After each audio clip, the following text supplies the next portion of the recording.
기억의 조각, 치매와 사랑.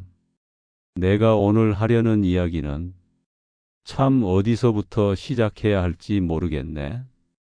아, 그래. 그 아침부터 말해보자. 내 아내가 나를 보더니 실례하지만 누구세요? 라고 물었던 그 아침 말이야. 45년을 함께 살아온 아내가 말이지. 45년이면 얼마나 긴 시간인가.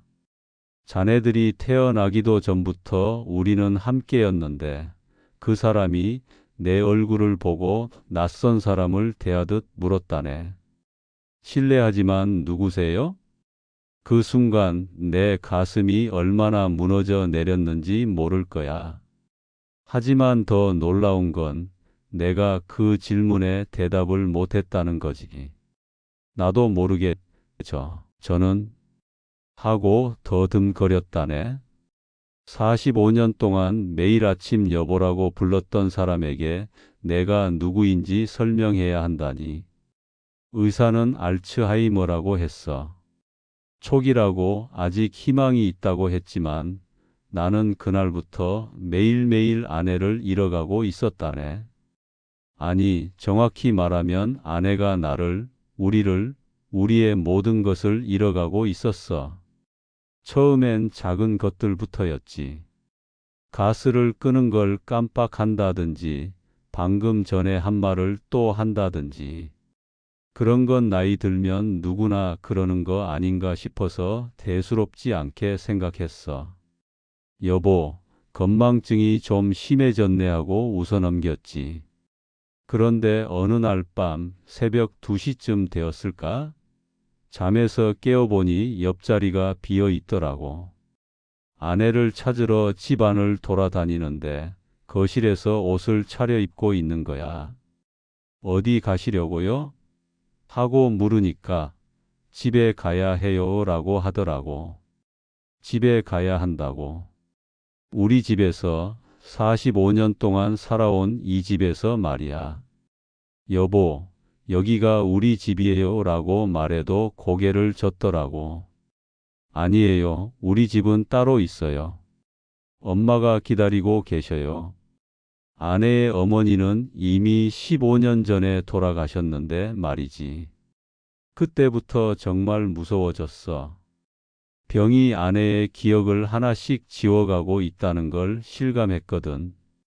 마치 지우개로 칠판에 글씨를 지우듯이 우리의 추억들이 사라져가고 있었어. 하지만 자네들, 놀라운 건 말이야. 기억이 사라져도 사랑은 남아있더라는 거야. 아내는 내 이름을 잊어버렸지만 내가 집을 나갔다 오면 반갑게 맞아주었어. 어머, 친절하게 생긴 분이 오셨네요 라고 말하면서도 웃으며 차를 끓여주곤 했지. 어느 날은 이런 일도 있었어. 아내가 거울 속 자신을 보더니 저 할머니는 누구세요? 라고 묻는 거야. 자신의 얼굴도 알아보지 못하게 되었다는 뜻이었지. 그런데 내가 슬퍼하는 걸 보더니 기억은 없어도 내 손을 잡고 괜찮아요. 괜찮아요 라고 위로해 주더라고.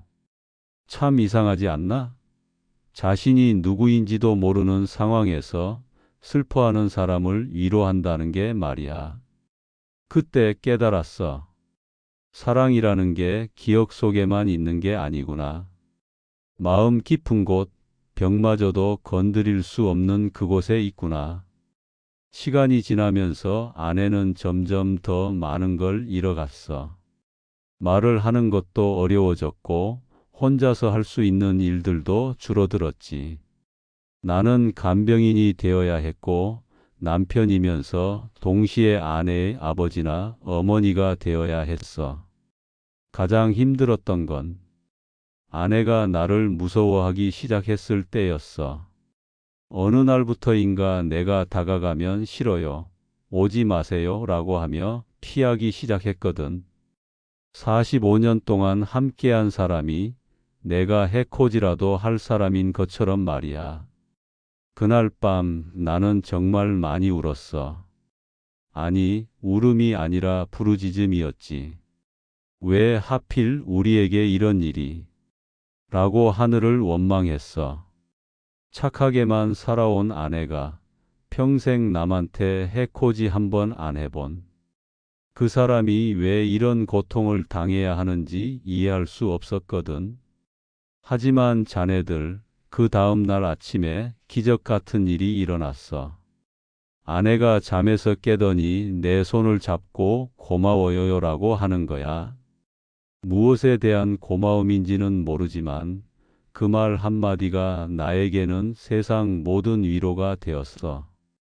그때부터 나는 달라졌어. 아내가 나를 알아보건 못 알아보건 무서워하건 반가워하건 그냥 곁에 있기로 했지. 사랑한다는 건 결국 그런 게 아닌가 싶어서. 상대방이 어떤 상태가 되어도 곁을 지키는 것. 요양원에 보내라는 사람들도 많았어. 당신 몸도 생각해야지. 전문적인 케어를 받는 게 낫다고 말하는 사람들이 많았지. 하지만 나는 끝까지 함께하고 싶었어. 아내가 혼자 있으면 얼마나 무서워할까 싶어서. 어느 날 아내가 갑자기 옛날 이야기를 하기 시작했어. 신혼 때 당신이 꽃을 사다 주었잖아요. 장미꽃 한 송이. 깜짝 놀랐지. 몇 달째 내 이름도 부르지 못하던 사람이 그런 구체적인 기억을 하다니. 기억나세요? 라고 물었더니 아니요. 기억은 안 나요. 그런데 가슴이 따뜻해져요 라고 하더라고.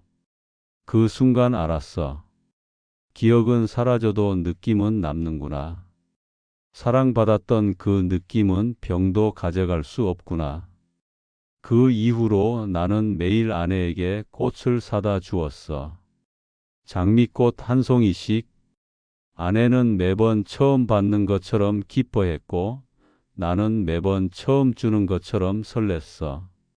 이상하게도 그게 더 로맨틱하게 느껴졌거든. 사람들이 물어보곤 했어.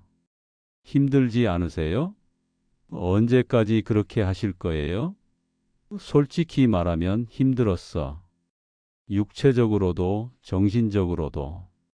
하지만 더 놀라운 건 그 힘든 시간 속에서도 행복을 느낄 수 있었다는 거야.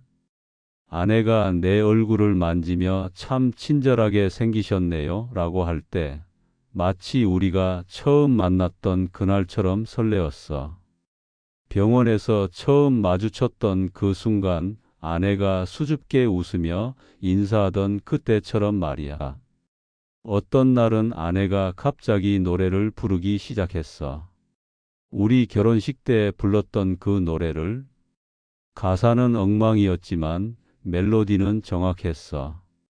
그리고 노래를 부르는 아내의 표정이 그때와 똑같더라고. 20살 신부의 얼굴이었어. 그런 순간들이 있었기에 버틸 수 있었던 것 같아.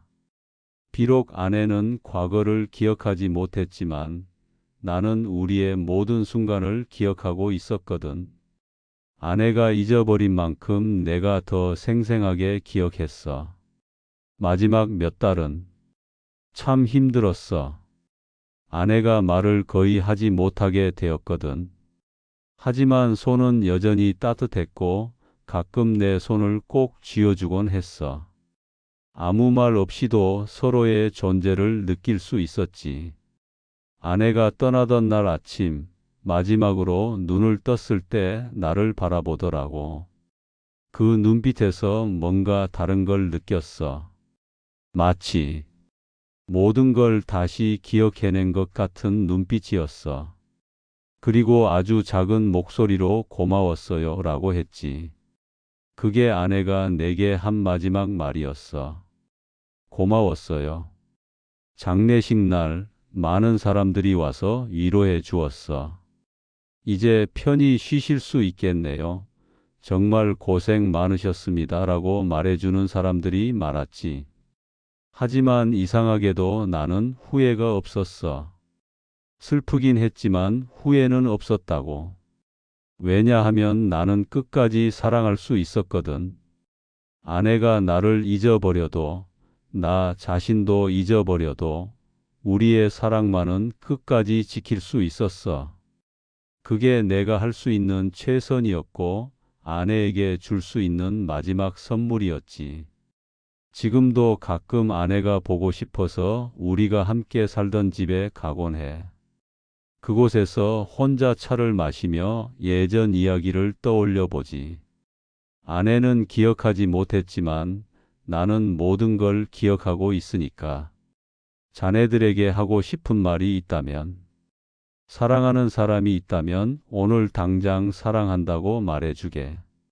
내일이면 그 사람이 그 말을 잊어버릴지도 모르거든. 아니면 자네가 그 말을 할 기회를 잃을지도 모르고. 그리고 기억해 주게. 사랑은 기억보다 강하다는 걸. 기억이 사라져도 사랑은 남아 있어.